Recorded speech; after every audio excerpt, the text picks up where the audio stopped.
I'll get started because I know we haven't got much time. My fellowship was on the declining availability of specialist courses in social professions, and the funding alludes to my finding rather than where I started on this, and that's the usual acknowledgement that they don't necessarily agree with what I found. What I'm going to briefly present is the rate of decline that I found for specialist social professions, which is youth work, disability and social gerontology, the consequences, how policy is currently hindering course viability, and some future directions, and I'm going to ask for some help at the end of it.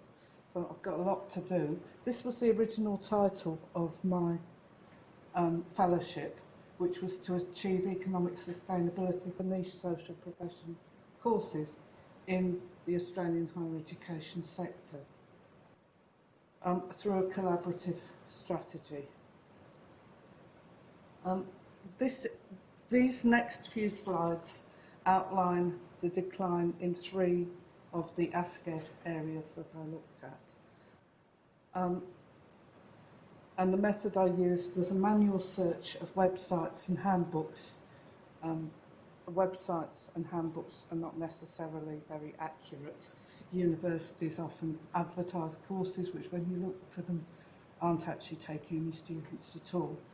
And that's why what I found through the interviews with course leaders, and also an automated search by ASCED code for the period 2011 to 2015. I've got the figures now up to 2017, and I will be updating them, but that's my next job. They're essentially not showing anything very different from what I found in the original analysis. Youth work is hanging in, and that's increasing slightly. These are the changes in enrolment in courses. Disability is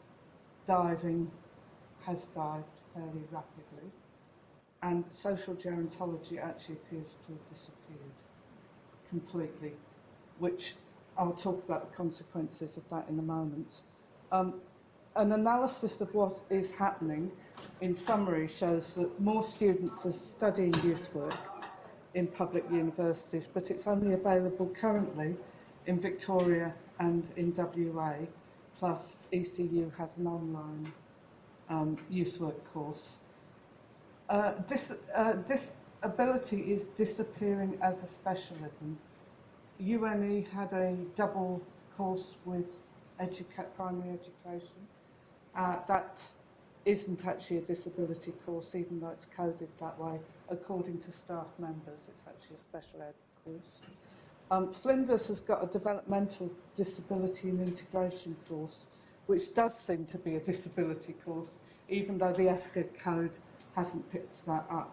But that seems to be the only surviving undergraduate specialist course in disability, which I'm going to talk about the significance, I can't believe.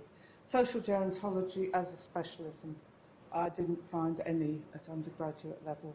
And if you go back a few years, there were courses. You only have to go back before 2005. With units, there was a different pattern.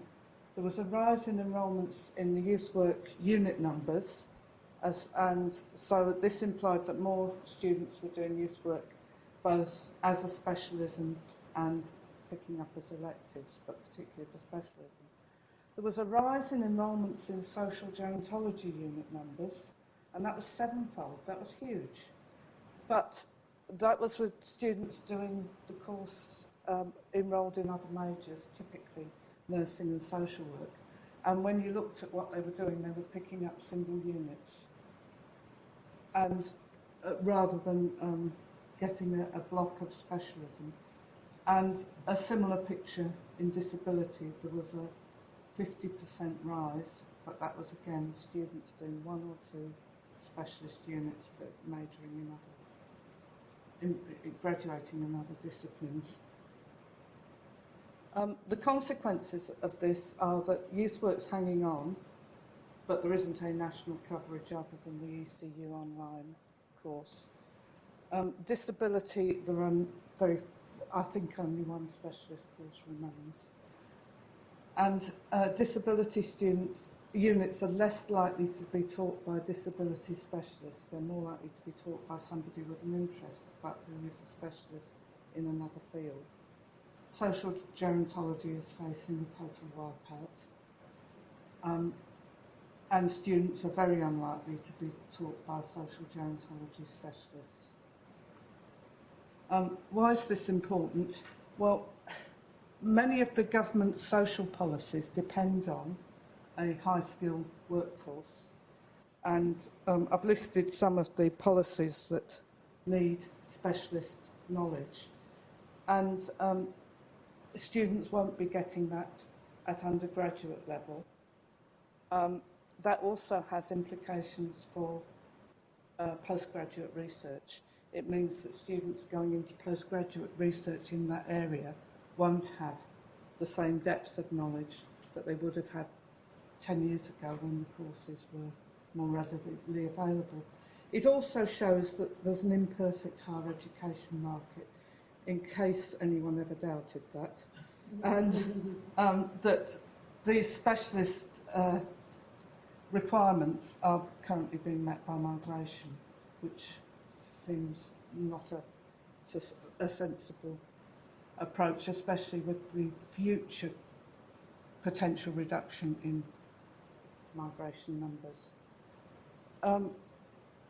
It seems to be essentially a policy issue that centrally, when courses had their numbers allocated centrally, there was a degree of protection, but the decline actually commenced before demand-driven funding, but increased rapidly after. These outcomes were foreshadowed by the Lomax-Smith report of 2011, and which warned that there would be course loss if the price signals were wrong, and all those areas the price signals are wrong. So collaboration, that was my initial plan. It should be embedded by institutions, supported at grassroots level and supported by senior management ideally. Grassroots support was easy to get. People understood when you talked to lecturers and academics who were delivering courses what the problem was. At senior levels, they understood but were unwilling to act. There was no incentive to act because it was more profitable not to act.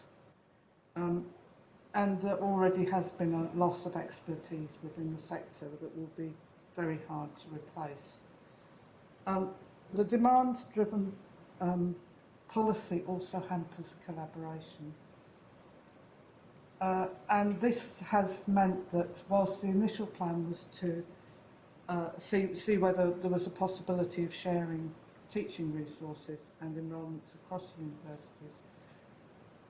universities are less interested in that, especially at senior management level. The demand-driven policy was supposed to increase student choice, but students can't choose what the universities aren't offering, which is what's happening. And I've come to the conclusion that policy needs to change. There are two ways that this could be supported better.